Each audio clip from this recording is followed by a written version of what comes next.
Bismillahirrahmanirrahim. Assalamualaikum warahmatullahi wabarakatuh. Alhamdulillahirabbil alamin.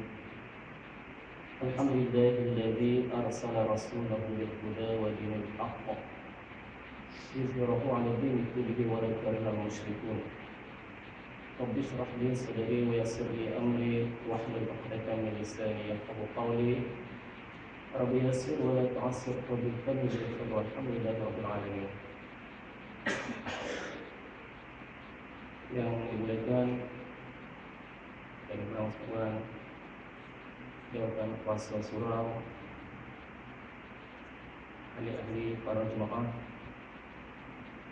muslim-muslimat yang insyaallah taala. Alhamdulillah, pertama-tama dia sampai bila-bila marilah kita mulakan setiap perkataan, setiap ucapan yang kalimah tahmid alhamdulillah. Nabi nyatakan, Nabi kata dalam sebuah kisah oleh Bukhari, kata Rasulullah, kalimatani khafifatani fil lisan wa thaqilatani fil mizan wa habibatani ila rahman subhanallah wa bihamdih. Nabi kata dua kalimah, kata Rasulullah, bila sampai ke mahsyar kelak, bila sampai ditimbang dekat timbangan mizan kelak, kata Rasulullah, dua kalimah itu, kata Rasulullah, khafifah, sangat mudah nak sebut, thaqilah, sangat berat dekat timbangan, wa habibah, sangat kesukaan Allah, kata Rasulullah, subhanallah walhamdulillah. Walaupun mudah, simple nak sebut, tapi itulah kalimah yang terbaik yang bila sampai kat mahsyar kelak ditimbang pahala, belah kanan ditimbangannya pahala-pahala kita, yang tu pula yang akan beratkan timbangan mizan insya-Allah. Kadang-kadang kita duk fikir banyak-banyak kalimah-kalimah zikir, nak buat lagu-lagu hak sedap-sedap, nak fikir yang terbaik, yang paling merdu syahdu guna. Tapi yang tu dia tak nyata pun. Ada info yang simple-simple, dia subhanallah walhamdulillah wallahu akbar. Yang tu yang dia menyatakan yang paling tinggi martabat fadilah dia. Tapi kita fikir yang lebih susah nak sebut kadang-kadang. Kalau Allah tak beratkan, makin ramai antara kita ni yang tak reti, yang tak betul nak bahasa Arab dengan fasih. Sebut subhanallah, banyak fadilah. Sebut alhamdulillah, dah timbang berat kat timbangan. Kita tak nak yang hak Allah yang Nabi sebut, nak cari hak lain kadang-kadang lagi. Insya-Allah. Kita sebut dengan kalimah pertama sampai bila-bila. Kita sebut kalimah alhamdulillah. Kok sampai kat mahsyar kelak, saya berkata juga insya-Allah nanti bila sampai kat mahsyar kelak, ya hak sebut simple tu, sebutan yang mudah tu, yang tu bila timbang dekat amalan mahsyar, mizan, hak tu yang berat sungguh-sungguh timbangan kita insya-Allah. Jadi alhamdulillah pada pagi ini saya diminta bagi tazkirah. Tuan-tuan kenal saya, bukanlah saya layak bagi tazkirah tu. Saya pun yakin dengan Ustaz Wan saya kata, sebab Ustaz Wan lebih layak berganda-ganda pada saya. Tapi atas dasar peringatan, tuan-tuan kenal saya bagilah. Kalau silap tuan-tuan betulkan. Tak bermakna kalau saya cakap kat depan, saya cakap mesti betul, tak. Tak bermakna kalau kata Ustaz mesti betul, tak. Kadang-kadang semua orang buat salah. Hak cakap kat depan buat salah, hak yang duduk dengar lagi baik pada yang bercakap. Allah tak nilai pun dengan bahasa yang kita keluarkan. Allah tak tengok dengan degree dan bidang usul dan syariah. Allah tak pandang benda tu. Ya Allah pandang hati dan perasaan kita. Ya Allah pandang macam mana kita meletakkan Allah dalam hati kita. Kalau ada degree banyak-banyak pun, ada ilmu tinggi mana pun, ada ijazah berapa terbaik pun, ada PhD sekalipun, kalau dia tak ada letakkan hati dia dekat dengan Allah, dia jauh dengan Allah, sikit pun dia tak bernilai di sisi Allah. Jadi tak makna kalau orang tu bercakap dia tu baik, tak ada macam tu. Allah tak pandang pada bahasa dikeluarkan, kalau bahasa yang keluar tu tak sampai dekat hati dia. Allah tak pandang degree ijazah dia, kalau ijazah itu tak bawa dia kepada dekat dengan Allah. Berapa ramai orang yang ada ilmu jauh dengan Allah. Dan surat Al-Jasiyah Allah nyatakan, afara'aita man ittakhadha ilahahu hawa wa adallahu Allah ala ilmin wa khatama ala sam'ihi wa qalbihi wa ja'ala ala basarihi ghishawah wa man yahdihi min ba'dillah afala tatadhakkarun. Yang kata Allah kata afara'aita man ittakhadha ilahahu hawa, adakah kamu tidak melihat, kata Allah, berapa ramai orang yang bertuhankan nafsu mereka. Berapa ramai orang bulan puasa pun, walaupun syaitan telah pun diikat, yang Nabi nyatakan Wafusi fardi syaitan, diikat syaitan kata Rasulullah. Tapi berapa ramai orang yang syaitan tak ada dah, masih lagi buat maksiat, buat bertuhankan nafsu dia. Allah nyatakan, afara'aita man ittakhadha ilahahu hawa. Adakah kamu lihat kata Allah, berapa ramai manusia bertuhankan nafsu mereka, wa adallahu Allahu ala ilmin. Allah tetap sesatkan mereka wala ilmin, walaupun mereka itu berilmu, ala ilmin, walaupun mereka berilmu kata Allah. Kadang-kadang kita tengok orang tu bercakap dia ada ilmu, kita kata oh betul lah dia. Kita nampak orang tu ada bidang ilmu agamanya, ada ijazah, ada PhD, kita kata betul lah dia. Tak semestinya kata Allah. Kata Allah kata wa adallahu Allah ala ilmin. Allah tetapkan dia, Allah tetap sesatkan dia walaupun dia berilmu bila dia bertuhan kepada nafsu dia. Dan Allah nyatakan lagi wa khatama ala sam'ihi wa qalbi. Allah sealkan, Allah peterikan pendengaran dia. Bila dia rasa dia hebat, kita tak dengar dia orang lain cakap. Kemudian kata Allah wa qalbi, Allah tutupkan hati dia. Dia kata yang dibacakan tadi ada imam tadi, fi qulubihim maradun fazadahumullahu marada. Di hati dia waktu ada penyakit, fazada, Allah tambah lagi sakit mereka kata Allah. Itulah ciri-ciri orang yang bertuhankan pada nafsu. Kemudian kata Allah dalam ayat tu, wa ja'ala 'ala basarihi ghishawah. Kata Allah menjadikan penglihatan mereka satu benteng. Dia pun tak dapat tengok kebesaran yang Allah nyata. Ya kebesaran yang Allah buat dekat mereka. Jadi kita bimbang, tuan-tuan, walaupun saya bercakap kat depan, tak bermakna yang bercakap itulah yang baik. Allah tak nilai dengan bahasa saya. Ya Allah nilai macam mana kita hampir dengan Allah. Kita letakkan hati kita dengan Allah. Jadi tuan-tuan, kita bimbang ayat tadi menyatakan berapa ramai orang bertuhankan nafsu mereka. Sudah bulan puasa syaitan tak ada nafsu sahaja ada. Dengan nafsu tu masih lagi buat maksiat. Yang tu kata Allah, dia tetap sesat walaupun dia berilmu. Walaupun dia ada penglihatan, Allah telah membentengkan penglihatan dia. Walaupun dia ada hati, jauh hati dia dengan Allah. Walaupun dia ada mata, mata tak dapat melihat kebesaran Allah. Wala'udzubillahi min zalik. Jadi tuan-tuan, insya-Allah bila kita dengar kuliah ni, kalau saya salah, tuan-tuan betulkan kat saya. Tak ada siapa yang betul. Nabi pun Tuhan tegur. Ketika Nabi mengajak ramai-ramai antara tokoh-tokoh pemuka Quraisy, datang seorang buta nama dia Abdullah bin Maktum. Nabi tak layan dia, sebab yang Nabi bercakap depan tu semuanya tokoh-tokoh belaka, bukan cokor-cokor punya orang, bukan orang kampung. Yang datang depan Nabi mendengar kuliah Nabi waktu subuh waktu tu ialah tokoh-tokoh pembesar-pembesar Quraisy yang masih beragama, yang dia bukan lagi Islam semuanya, yang dia berminat dengan kuliah Nabi. Datang seorang buta yang tak nampak lagi bercakap dengan siapa, tapi dia menjampuk. Nabi tak layan si buta tu, Abdullah bin Maktum tu. Sebab kalau Nabi layan, dia takut nanti ramai dengar tu hilang minat nak peluk Islam. Bukan Nabi layan sebab Nabi sombong, tak. Nabi bimbang, takut yang dengar tu bukan cokor-cokor cara-cara orang. Yang dengar tu merupakan tokoh-tokoh pembesar Quraisy. Kalau dia pun masuk Islam, ramai lagi dekat belakang mereka akan peluk Islam. Sebab tu Nabi tak layan. Itu pun Allah tegur Rasulullah. Allah turunkan surah Abasa wa Tawalla. Jadi tak ada siapa yang sempurna. Nabi yang maksum Allah tegur, ini kan pula kita manusia biasa. Kalau saya Umar Al-Khattab, yang Nabi jamin syurga dekat dia dah. Nabi kata kalau masih ada Nabi lepas aku, kata Rasulullah, Umar yang layak menggantikan kenabian aku. Itu Umar Al-Khattab.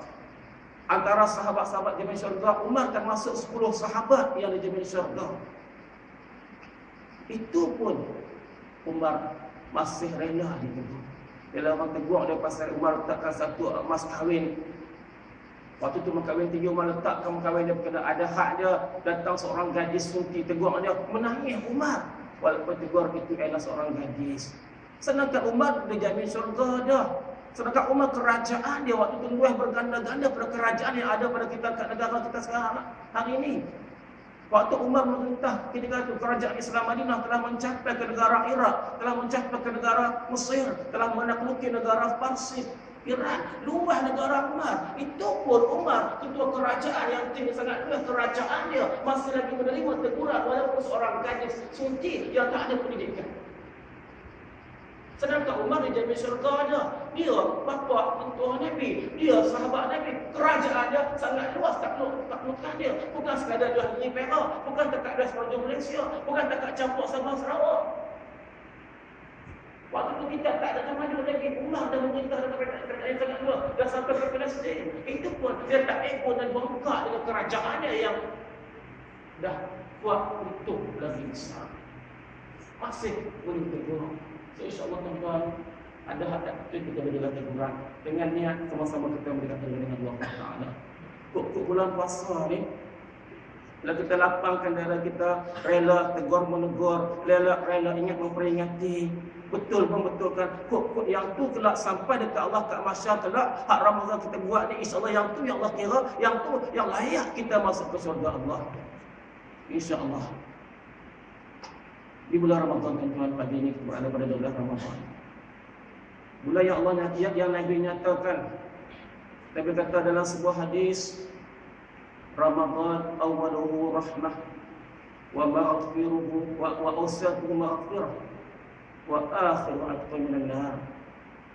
Dan menyatakan bulan Ramadan ni yang bulan kita duduk sekarang ni, kata Rasulullah, di awalnya merupakan rahmat Allah, di pertengahannya merupakan maghfirah, pengampunan Allah, di hujungnya merupakan atqa minan nar, pelepasan dari api neraka Allah SWT.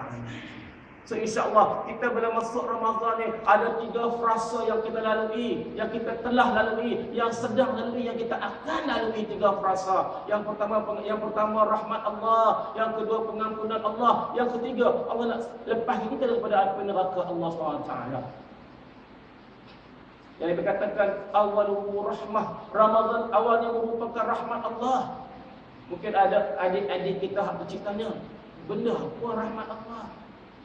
Kenapa kita manusia perlukan rahmat Allah? Sebabnya tak ada manusia pun yang boleh masuk ke syurga Allah tanpa rahmat dia. Walaupun dia seorang Nabi dan Rasul. Boleh bayangkan tuan-tuan, kalau Nabi pun, kalau Rasul pun, kekasih Allah pun tak boleh, tak layak dia memijak syurga Allah melainkan dengan rahmat Allah. Ini kan pula kita manusia biasa yang jauh lebih buruk daripada Rasulullah. Dalam sebuah hadis Nabi menyatakan, Nabi kata, la yu'minu la yadkhilu ahadun minkum.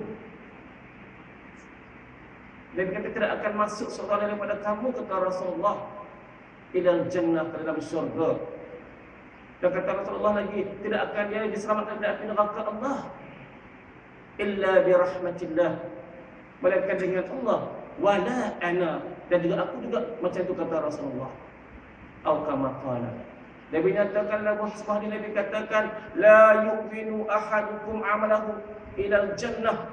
Kata Nabi, tak akan masuk seorang pun daripada kamu, kata Rasulullah, dengan amalan dia ke dalam syurga Allah. Dan dia juga tidak akan selamat daripada api neraka Allah. Wala ana, aku pun sama, kata Rasulullah. Illa bi rahmatillah, dengan melainkan dengan rahmat Allah. Makna kalau Nabi pun tak boleh masuk dengan amalan dia ke dalam syurga Allah, sedangkan malam Nabi tak pernah pun Nabi tak berqiyamul lail, sedangkan tidak ada masa Nabi lekang daripada ingat Allah, sentiasa ingat Allah, itu pun Nabi tak layak masuk syurga melainkan tanpa rahmat Allah. Ini kan pula kita umat-umat dia yang saban masa ketika kita penuh dengan kelekaan dan maksiat. Jadi kata Rasulullah, kalau dia pun tak boleh masuk syurga tanpa rahmat, kenapa kita manusia biasa yang jauh lebih teruk daripada dia tak mengharapkan rahmat Allah?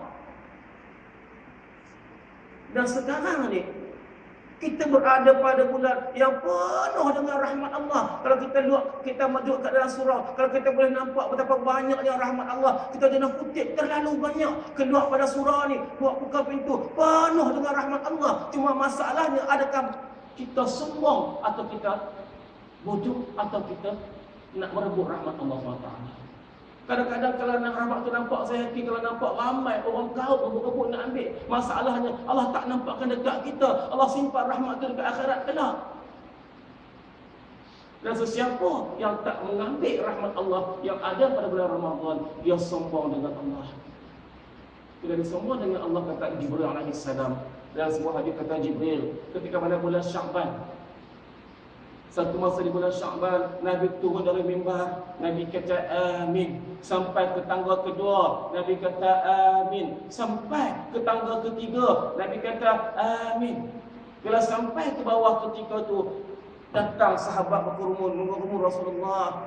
Dia berkata, amanta ya Rasulullah, wahai Nabi. Kamu kata amin wahai Nabi, wahai Rasulullah. Kenapa kamu kata amin wahai Rasulullah? Waktu tu Nabi tak ada doa pun, Nabi tak cakap apa pun, sedang turun tangga, Nabi kata amin, amin, amin 3 kali. Lantas sahabat dengar, biasa kata amin ni waktu doa, Nabi tak ada doa pun. Lantas kata sahabat, amanta ya Rasulullah, kenapa kamu kata amin wahai Rasulullah? Lantas dijawab Nabi kata, ja'ani Jibril. Kata Nabi, tadi kata Nabi, telah datang kepada aku Jibril alaihi salam, wa qala, dan Jibril berkata, kata Jibril, buhdan, kata Jibril, celakalah. So Jibril memulakan perkataannya dengan celakalah. Lantas Nabi sambung kata Rasulullah, buhdan liman adraka Ramadan falam yughfar lah.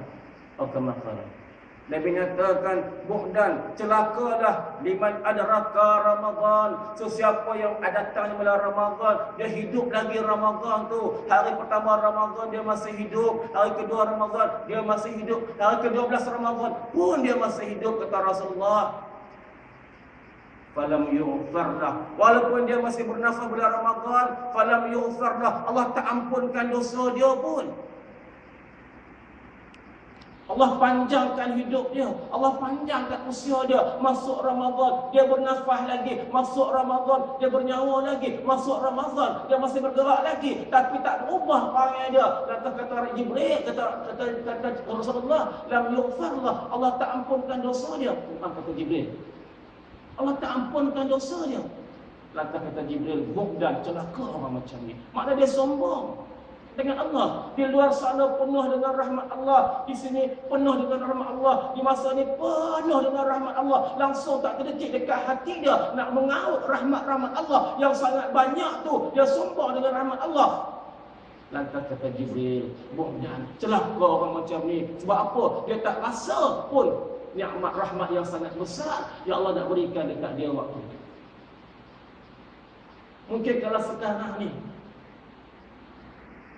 bila mana kita tak menagih rahmat Allah, tak ada pun dekat hati kita nak tagih rahmat Allah, tak ada dekat hati kita nak rebut peluang yang Allah berikan, maknanya kita sombong dengan Allah, takut-takut sampai dekat mahsyar kelak. Waktu tu bila kita meraung pada Allah, kita merintih pada Allah, kita merayu pada Allah, ya Allah, aku harapkan rahmat-Mu ya Allah. Waktu tu Allah langsung tak nak pandang kita. Sebab waktu ada dekat Ramadan hari ini, kita sombong dengan Allah, sampai kat mahsyar kelak Allah pula sombong dengan hamba-hamba dia yang sombong dengan dia. Bila sampai Ramadan langsung tak nak lagi berubah. Kita bimbang tuan-tuan, saya terutama, kalau hari ini kita sombong dengan Allah, hari ini masuk Ramadan, bila Allah Nabi nyatakan awaluhu rahmah, merupakan penuh dengan rahmat Allah, pun kita tak nak ambil lagi. Bermakna apa yang Nabi kata tak terdetik dekat hati kita, apa yang Allah nak berikan pada kita, kita rasa tak ada nilainya, tak terasa nak ambil sikit pun. Bermakna sampai ke mahsyar kelak, waktu tu akan berapa ramai antara kita yang merintih, merayu pada Allah. Waktu tu rayuan kita dan Allah tak pandang. Sebab Allah Tuhan yang Maha Sombong. Kita gerak baca dalam Asmaul Husna, Al-Mutakabbirul Khaliqul Baqi, itu nama-nama Allah. Bila kata Al-Mutakabbir, Tuhan yang Maha Sombong, Tuhan sombong dengan hamba-hamba dia yang sombong dengan dia waktu dekat dunia dulu. Bila ada seruan-seruan nama Allah, Bila ada seruan mengingati Allah, bila ada seruan untuk dekat dengan Allah, tak diendahkannya, bermakna bagi dia seruan-seruan Allah tak berkesan, tak terkesan dekat hati dia, dekat dunia, sampai dekat mahsyar kelak. Waktu tu bila dia pula menyeru Allah, Allah pula tak endahkan dia, sebagaimana dia tak endahkan Allah di dunia ni. Kita bimbang waktu tu. Semoga kita waktu tu, bila kita berhenti pada Allah, Allah masih lagi sudi nak tolong kita. Sebab kita sekarang ni, bila dia dilarungkan nama Allah, kita masih ada ruang untuk menempatkan Allah dalam hati kita. Kata seorang sahabat Nabi, Jundub bin Al-Janadah menyatakan, dia kata, nak tahu tak apakah cara nak tahu adakah kita dekat dengan Allah atau kita jauh dengan Allah? Maka dikatakan Jundub bin Al-Janadah, sekiranya kita meletakkan Allah dalam hati kita, bermakna kita dekat dengan Allah. Sekiranya bila dilaungkan nama Allah tak terkesan dekat hati kita, makna Allah jauh dengan kita.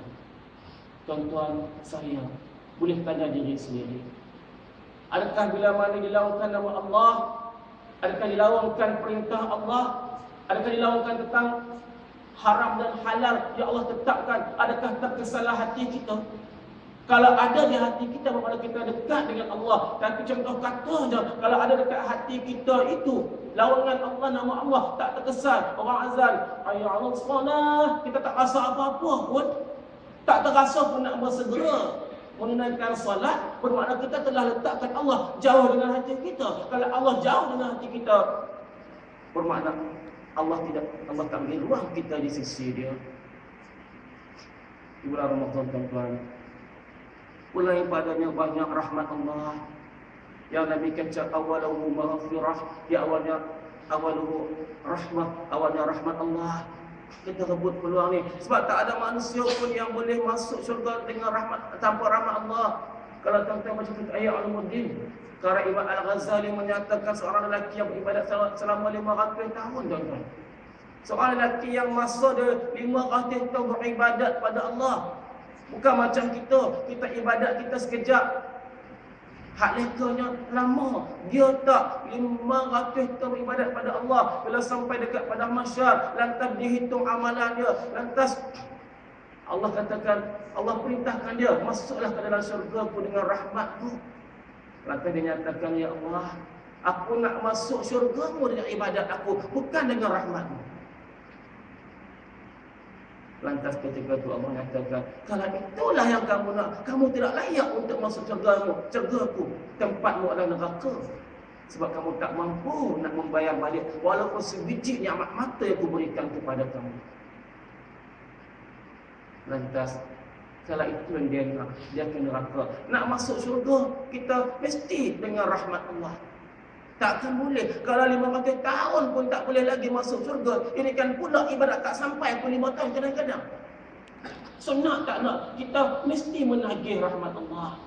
Sebab kita takkan mampu nak bayar pada rahmat Allah. Walaupun yang kecil, mata pun tak boleh. Itu yang Allah nyatakan, "Tsumma latus'alunna yawma idzin 'anil na'im." Yang kata Allah, akan sampai satu masa kelak, kata Allah, latus'alunna, aku akan soal balik kamu tentang nikmatku, walaupun nikmat mata yang sebiji. Itu dekat, ya, soalan itu dekat mahsyar kelak. Yang hari itu yang jawab adalah mata. Ya Allah nyatakan, al-yawma nakhtimu ala afwahihim wa tukallimuna aydihim wa tashhadu arjuluhum bima kanu yaksibun. Yang kata Allah, al-yawma, kata Allah, akan sampai satu masa, satu hari, kata Allah, nakhtim, kata Allah, aku keluhkan, kata Allah, afwahihim, aku keluhkan lidah mereka, bicara mereka, mulut mereka, suara mereka, kata Allah. Wa tukallimuna aydihim, kata Allah, yang bercakap, kata Allah, tangan-tangan mereka. Wa tashhadu arjuluhum bima kanu yaksibun, yang kata Allah, yang menyaksikan terhadap mereka, kata Allah, arjuluhum, kaki-kaki mereka, tentang apa yang telah mereka kerjakan. So kalau sekarang ni lidah yang ada petah bercakap, lidah yang ada belit-belit pusing-pusing, tapi sampai masa kelak lidah ni Allah akan sirkan, tak cakap dah. Yang bercakap mata, apakah nikmat kamu nikmat mata itu telah menunaikan perintah Allah. Yang bercakap adalah tangan, adakah tangan yang Allah kurniakan ini melaksanakan perintah Allah, atau tangan ini merobohkan agama Allah? Walaupun kerana tangan ini simple, dengan tangan menaikkan agama Allah, dengan tangan merobohkan rumah Allah, walaupun kerana dengan sekali carikan.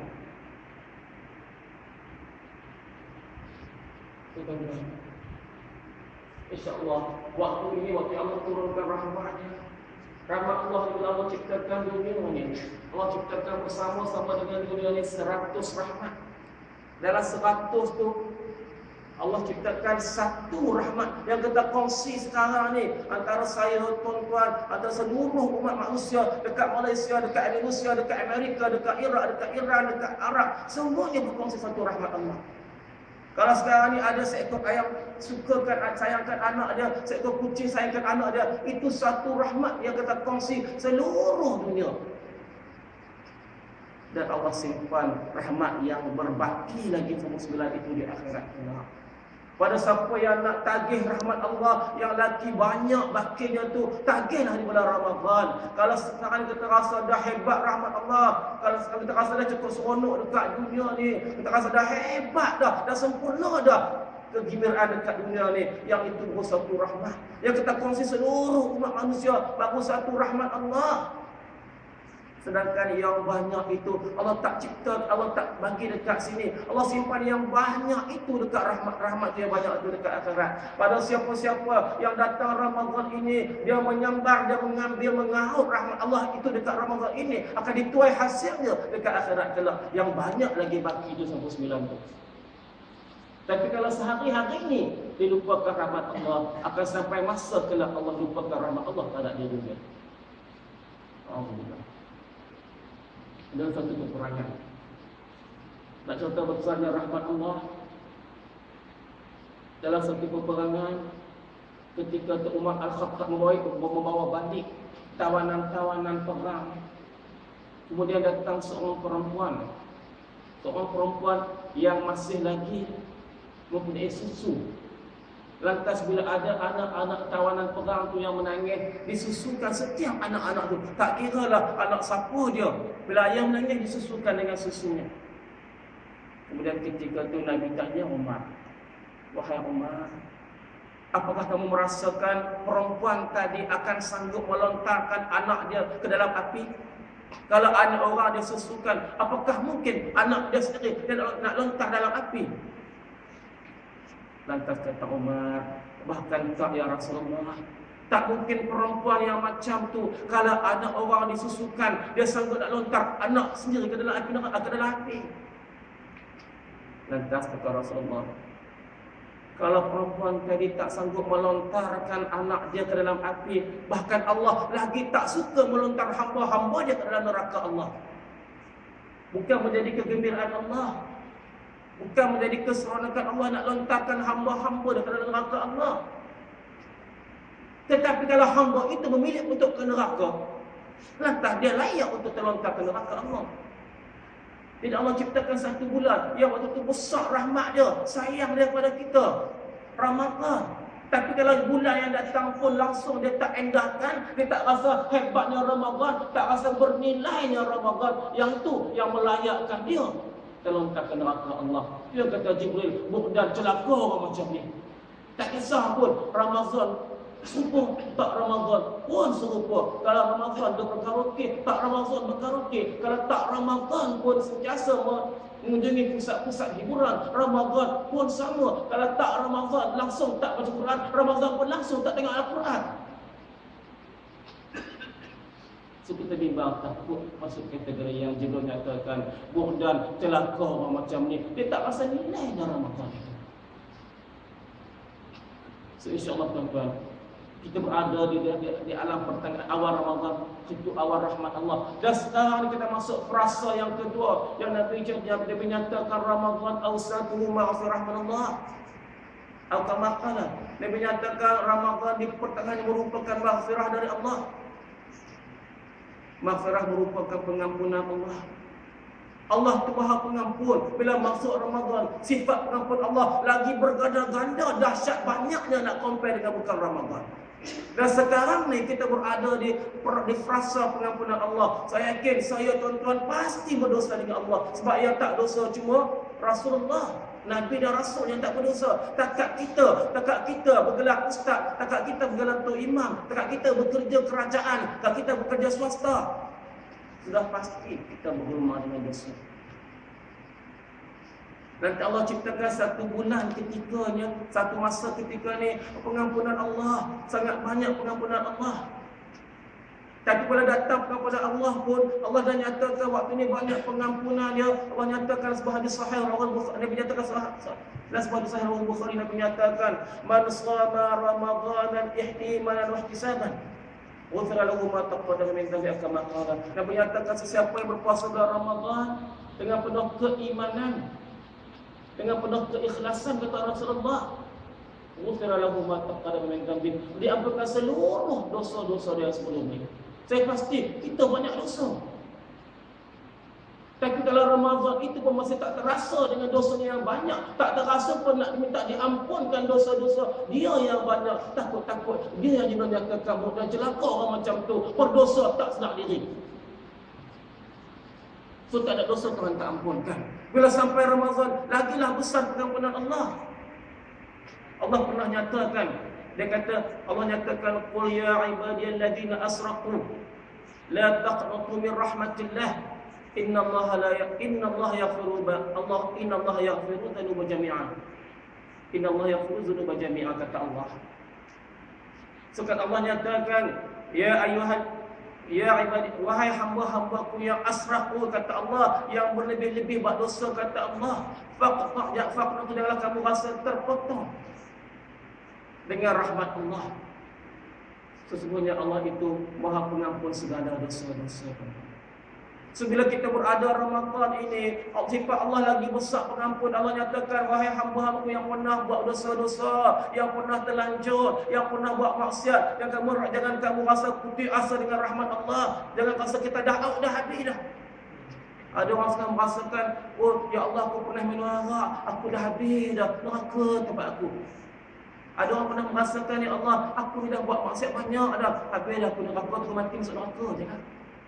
So kata Allah, yang kamu la taqnatu min rahmatillah, yang kamu rasa putus asa dengan rahmat Allah, dosa sebanyak mana, kata Allah, aku ampunkan. Dan sampai masa ampunan Allah itu sangat besar di bulan Ramadan, di pertengahan dia. Sekarang ni kita berada dekat frasa tengah Ramadan, yang waktu ni kalau kita nampak pengampunan Allah jatuh lebih banyak.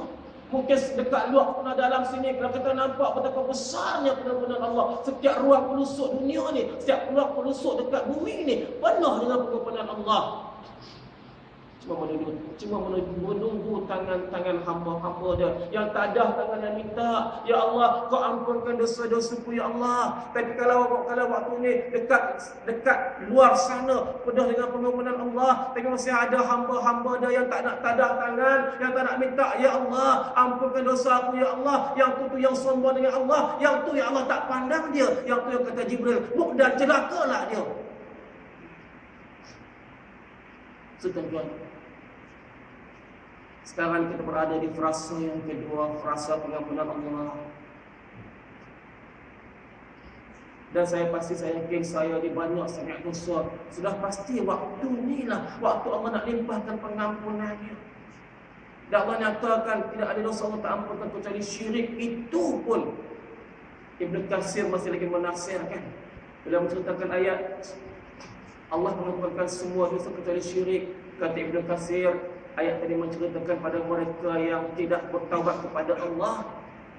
Kalau mereka itu syirik pada Allah, tak bertaubat kepada Allah, Allah pasti tak ampunkan mereka. Ketika dosa-dosa mereka kerana tak bertaubat, tak ampunkan. Kalau itu yang Allah nak. Itu tafsir Ibn Katsir.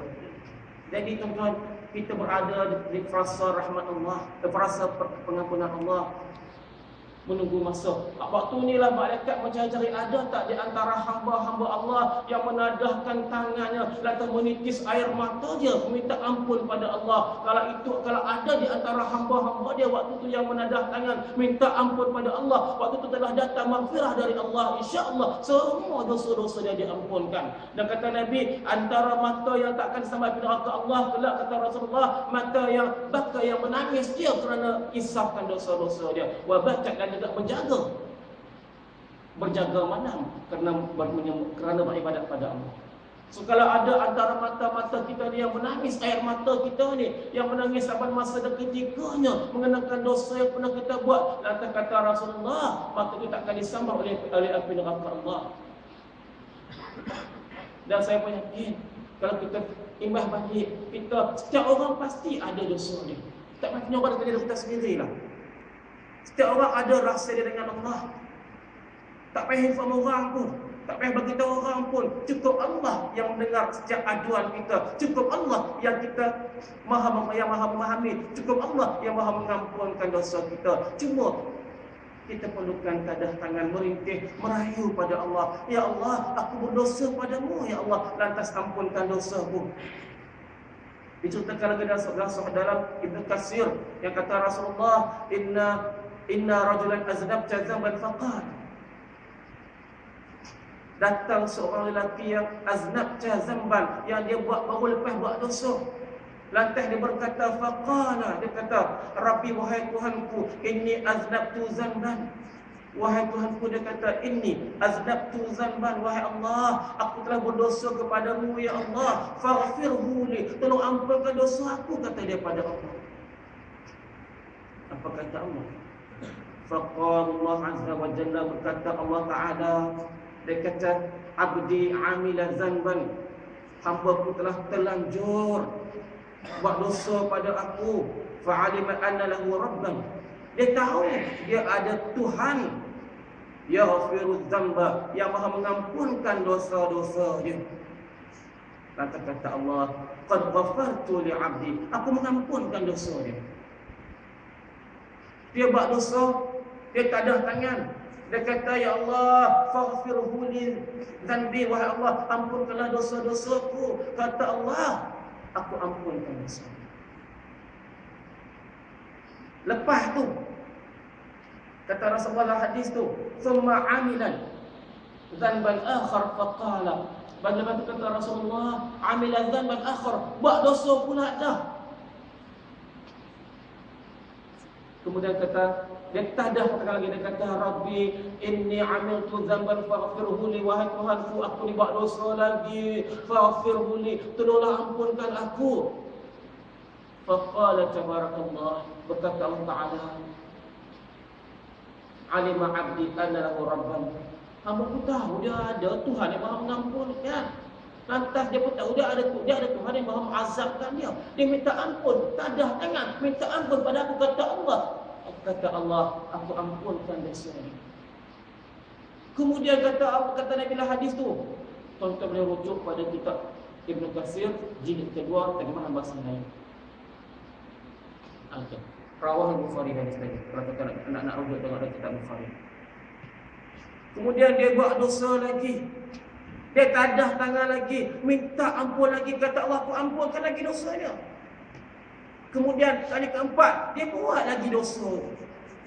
Dia tadah tangan lagi, pun Allah ampunkan dosa dia. Allah tu Maha Pengampun. Cuma syarat dia bukan minta ampun itu hanya berada di bibir. Minta ampun yang diminta ampun itu berada di hati dia. Cuma kita manusia biasa ni, ada masa kita baik, kita minta ampun. Ada masa kita kurang, kita tak minta ampun. Patutlah kata Nabi, likulli amalin shibrah wa likulli shibrah faqarah, faman kana fatratuhu ila sunnati faqad ihtada, wa man qalat ila ghairi wa man sifat itu. Nabi kata likulli amalin shibrah, Nabi kata setiap amal itu, kata Rasulullah, shibrah, ada masa kuat dia, ada masa lemah dia. Walikulli shibrah faqara, walaupun ada masa dia kuat, ada masa dia lemah, kata Rasulullah. So Nabi kata, "Faman kanat fatratuhu ila sunnati faqad ihtada." Siapa yang masa dia kuat, dia kembali pada sunnah Nabi, kata Rasulullah, faqad ihtada, dia tetap pada hidayah Allah. Siapa yang masa lemah dia tak kembali, kata Rasulullah, faqad halak, dia tercelaka akan makanan. Jadi sunnah Rasulullah, sunnah para sahabat Rasulullah sentiasa minta ampun pada Allah. Jadi siapa yang segala buat dosa dia kembali pada sunnah, dia katakan astagfirullahalazim, waktu lemah iman dia, waktu kurang ibadat dia, ada waktu dia kadang-kadang jadi syibrah atau apa, dia jadi fatarah, jadi lemah, dia tak ada tangan, ya Allah aku sekarang lemah, ya Allah kau ampunkanlah dosa aku, kata dia, kata Rasulullah, faqadih tada, dia tetap mendapat hidayah Allah. Sebab memang amalan manusia ni ada masa kuat, ada masa lemah dia. Macam lagi dalam hadis tadi pun sama, masa dia kuat dia minta tangan, dia minta doa pada Allah, ya Allah ampunkan dosaku, ya Allah, kata Allah aku ampunkan dosa dia. Kemudian lemah balik, buat maksiat balik, terlupa balik, kemudian minta balik pun Allah ampunkan dosa dia. Kadang-kadang ada satu fahaman yang salah dekat kita ni. Orang bertanggapan, Ustaz, bukan tak nak taubat, Ustaz nak juga taubat, tapi takutlah nanti buat pula taubat ni main-main ni, tak payah buat ni lah, tunggu esok dah 80 baru taubat, umur 68 baru nak taubat, baru tak buat dah, dia kata. Dia jamin ke umur 80 hidup lagi? Itu fahaman yang salah. Sedangkan dalam hadis sahih menyatakan setiap buat dosa minta ampun, Allah tu Maha Pengampun, cuma dengan syarat bukan niat minta ampun memain-mainkan Allah. Minta ampun yang dia minta itu dengan sungguh-sungguh sampai tertusuk dekat hati dia, bukan nak mainkan Allah. Cuma ada masa manusia tu, masa dia fatarah, lemah dia.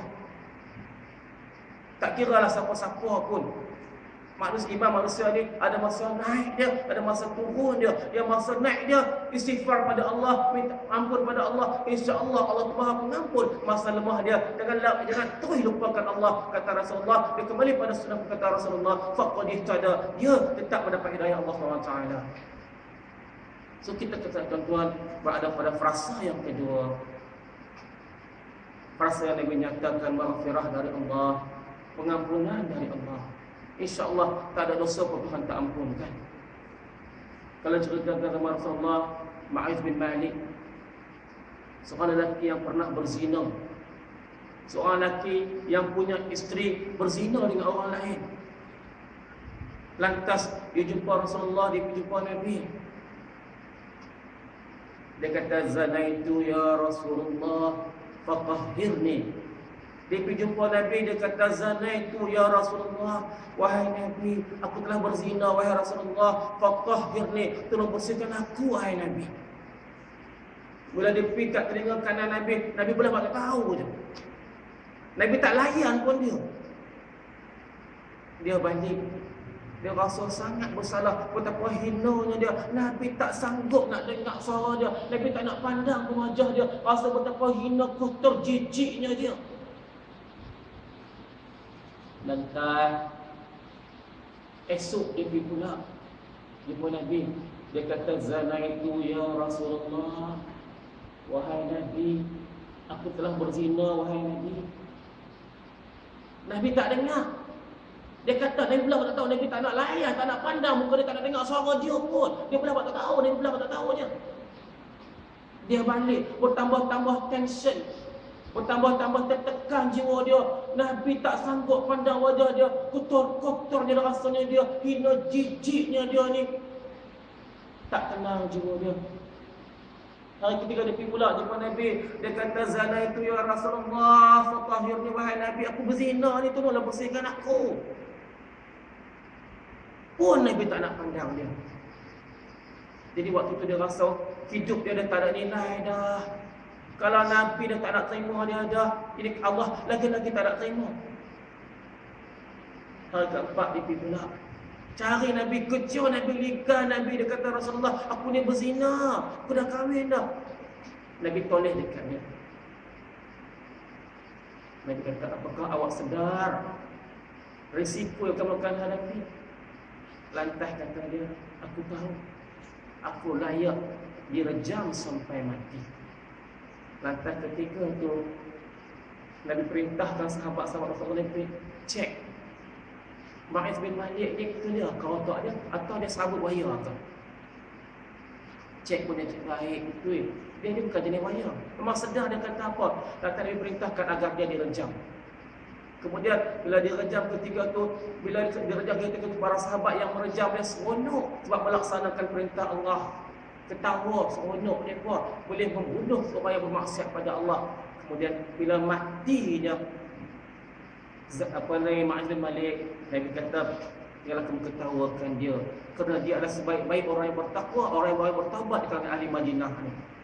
Bayangkan tuan-tuan, Nabi yang tak ada pandang dia tadi, sebab bukan sebab Nabi hina dia, tapi sebab Nabi tahu dia dah bertaubat pada Allah. Allah tu Maha Pengampun, tak ada dosa Allah tak ampunkan. Kalau dia yang dah kahwin pun berzina pun Tuhan ampunkan dia.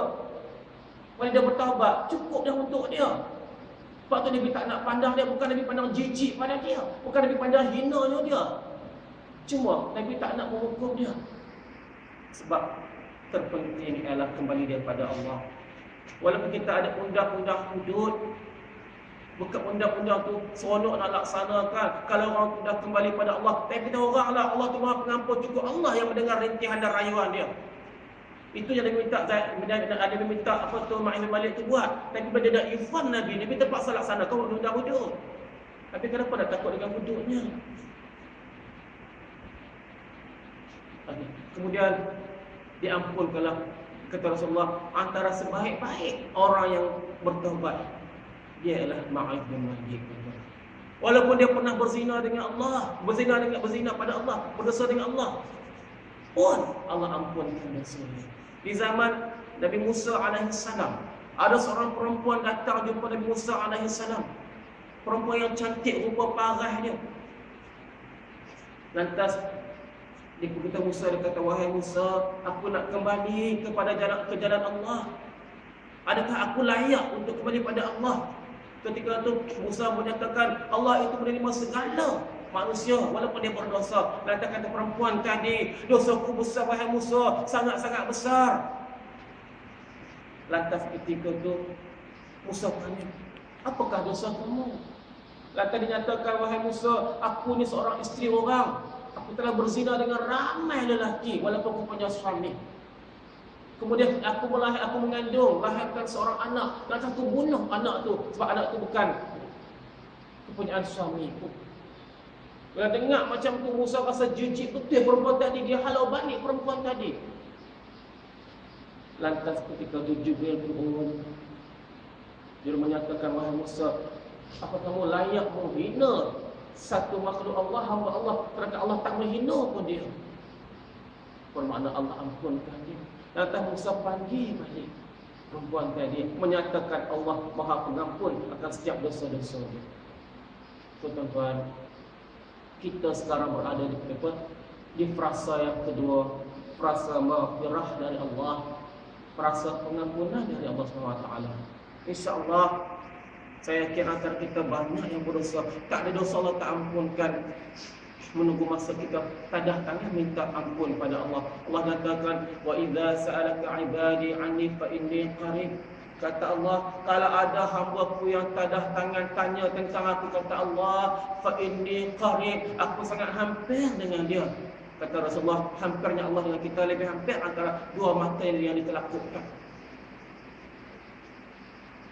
Kemudian katakan, ujibu da'wat da'i, mintalah pada kata Allah, aku akan tunaikan permintaan kamu. Apa syarat dia? Fal yu'minu bi, berimanlah dengan aku, kata Allah. Wala yastajibu li wa yu'minu, minta pada aku, beriman dengan aku, kata Allah, beriman dengan aku, sebab kamu terpilih, kata Allah. InsyaAllah kita berada pada frasa yang kedua, frasa pengampunan Allah. Dan frasa ketiga Allah, tuan-tuan, kata Rasulullah, idkhul minan nar, pengampunan daripada api neraka Allah. Saya rasa masa dah lewat.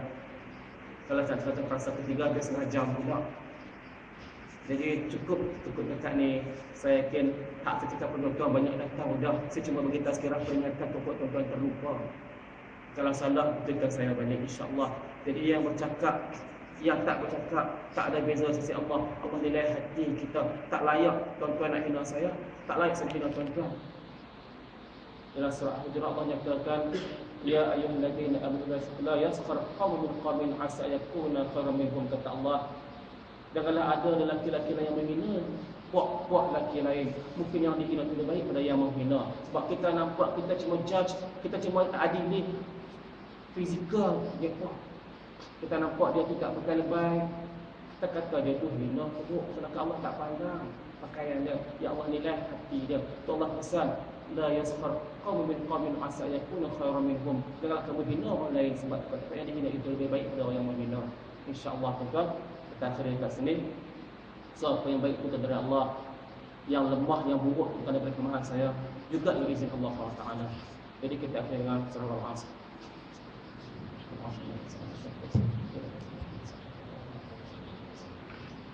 Assalamualaikum warahmatullahi wabarakatuh.